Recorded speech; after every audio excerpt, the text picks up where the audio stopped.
we have this quite credible report in the Daily Mail that Mr. Emhoff, Vice President Harris's husband, was involved in domestic violence.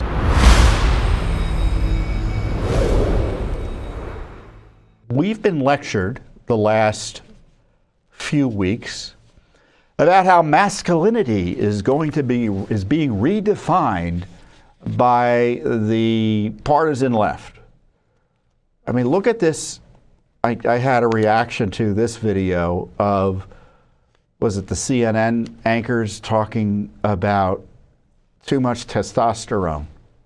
Look at this. Something that has also been an important part, or an interesting part of how people have talked about your role here, is how your role has reshaped the perception of masculinity. And I'm not sure you planned on that, but you are an incredibly supportive spouse. Has that been an evolution for you? And do you think that's part of the role you might play as first gentleman?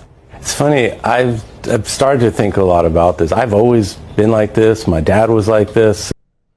Yeah, that was MSNBC, and there was this other video of CNN talking about how wonderful the new definition of masculinity was over at the convention. They are doing so in trying to put forward male figures, Tim Walz being one of them, Doug Emhoff last night, who can speak to men out there who might not be the sort of testosterone-laden, gun-toting kind of guy who wants to listen to Hulk Hogan and the kind of players that came out at the RNC, or might want to listen to that, but also, in addition, understand that it's okay in 2024 to be a man comfortable in his own skin who supports a woman.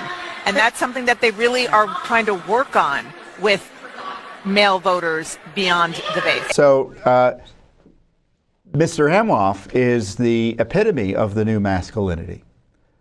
I guess, when you hear the left media complain about too much testosterone and redefining masculinity, what they're saying is they don't like the idea of men generally. I mean, it's completely anti-male. It's misandry, right? Misandry, I think, is the pronunciation.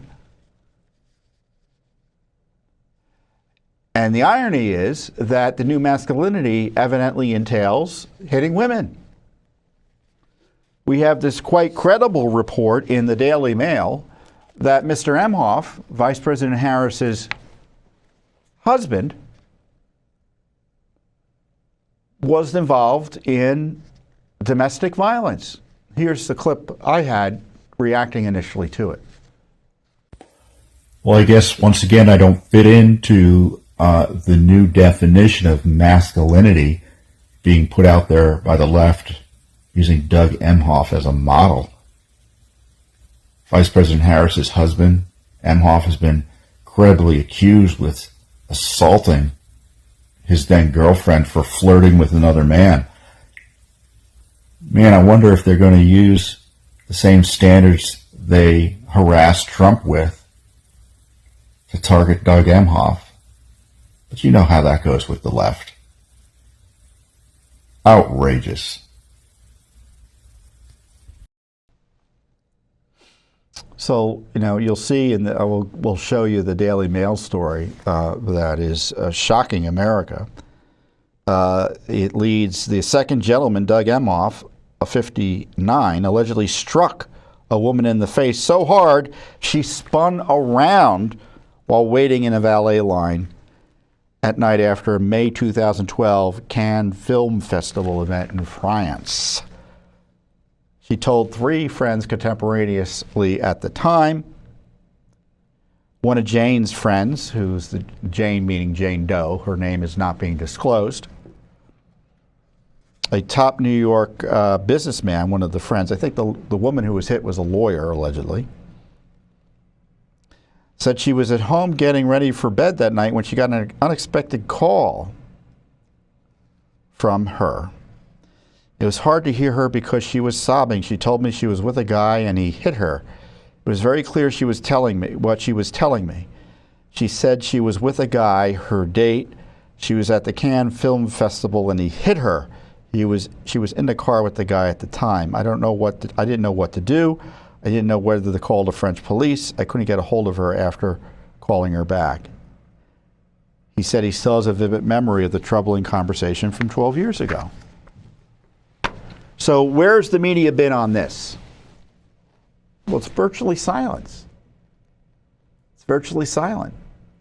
As I noted with Donald Trump, it would have been headlines. He quite possibly could be the first gentleman of the United States if Kamala Harris wins.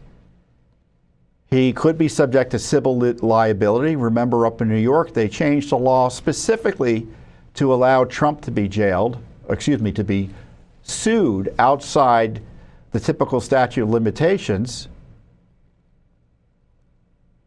over the allegations he faced from, what was her name? Carroll was her last name? Jean Carroll? Jean Carroll? What's going to happen with Emhoff?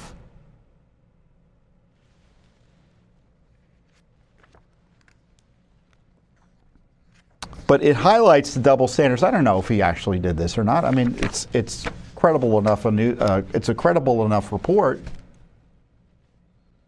And he issued a non-denial denial. As I noted on my Twitter feed, I don't remember what the specific language was. I don't know, can anyone call it up? He talked to Semaphore, made a statement. I think he said that, do we have it?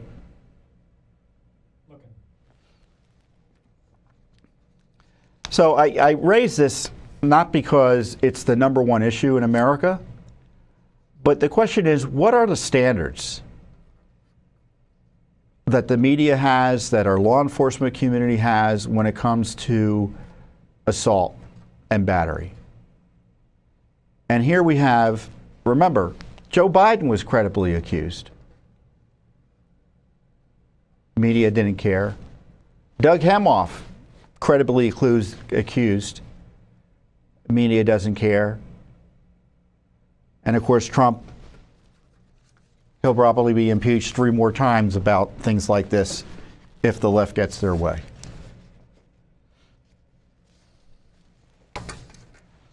So just, another example not only of potential government corruption, but what did Kamala Harris know about this? But media corruption as well. Thanks for watching. Don't forget to hit that subscribe button and like our video down below.